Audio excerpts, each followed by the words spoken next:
تراویح والا جو حصہ ہے وہ اس کے لیے یہی ہے کہ حضور صلی اللہ علیہ وسلم کی سنت جو تہجد کے متعلق ہے، دراصل تراویح تہجد کی ہی ایک قائم مقام، ایک آسان صورت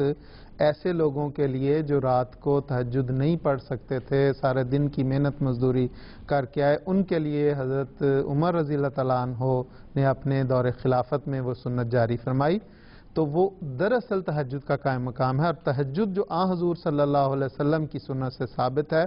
وہ مختلف روایات ہیں، مختلف صحابہ کی روایات ہیں، حضرت عائشہ رضی اللہ تعالیٰ عنہ کی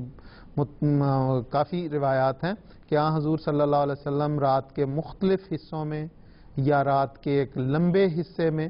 تہجد ادا کیا کرتے تھے، اور حضور صلی اللہ علیہ وسلم کی وہ رکعتیں عام طور پر 8 رکعتیں نوافل اور 3 رکعتیں وطروں کی آتی ہیں، اور بعض روایات میں جس طرح محترم کالوں صاحب نے فرمایا کہ حضور صلی اللہ علیہ وسلم وطروں کے بعد بھی 2 نوافل ادا کیا کرتے تھے، بعض روایات میں اس کا بھی ذکر ہے۔ تو عام طور پہ تہجد کے نوافل اور وطروں کی رکعات کو ملایا جائے تو وہ 11 بنتی ہیں، اور وہی اللہ تعالیٰ کے فضل سے اسی سنت پہ عمل کرتے ہوئے جماعت احمدیہ کا شروع سے یہی دستور ہے کہ وہ 8 رکعت تراویح ادا کرتی ہیں اور 3 ساتھ وہ وطر ہوتے ہیں، اور وہ 11 بنتی ہیں۔ 20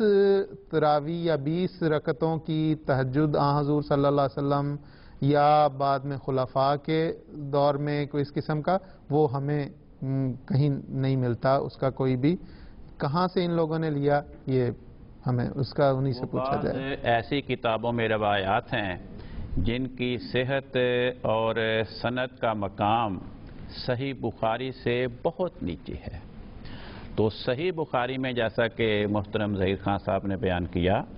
کہ صحیح بخاری میں حضرت رسول پاک صلی اللہ علیہ وسلم کی زوجہ محترمہ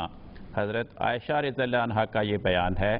کہ رسول پاک صلی اللہ علیہ وسلم رات کے وقت ہمیشہ 11 رکعت پڑھتے تھے، یعنی 8 رکعت نوافل اور 3 رکعت وطر کے۔ جو بھی روایت بیہقی میں یا کسی اور کتاب میں اس کے خلاف ہوگی وہ بخاری کی مستند ترین حدیث کے خلاف ہونے کی بنا پہ اس میں کمزوری پائی جائے گی، تو اس کمزوری کی بنا پہ وہ روایت قابل قبول قرار نہیں پاتی۔ جی ٹھیک۔